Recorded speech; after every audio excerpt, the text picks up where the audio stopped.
ကျမရှင်ထဲမှာဘာတွေဖြစ်နေလဲဆိုရှင်းမသိဘူးယောက်ျားတစ်ယောက်ရဲ့ဂရုစိုက်ချင်တာမို့မရတဲ့မိန်းမတစ်ယောက်ရှင်ထဲမှာဘာတွေဖြစ်နေလဲဆိုရှင်းမစမ်းနိုင်ဘူး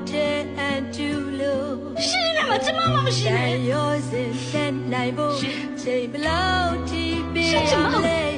ချစ်ကိုချစ်ခဲ့လားကိုတယောက်တည်းပြိုင်ပြီးတယောက်တည်းငိုပြီးပြန်ရ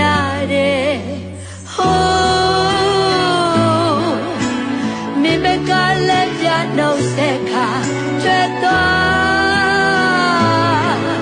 ဟိုထားခဲ့ဖို့မင်းစိတ်မှာဟိုကလေးကတွေးထားတာလား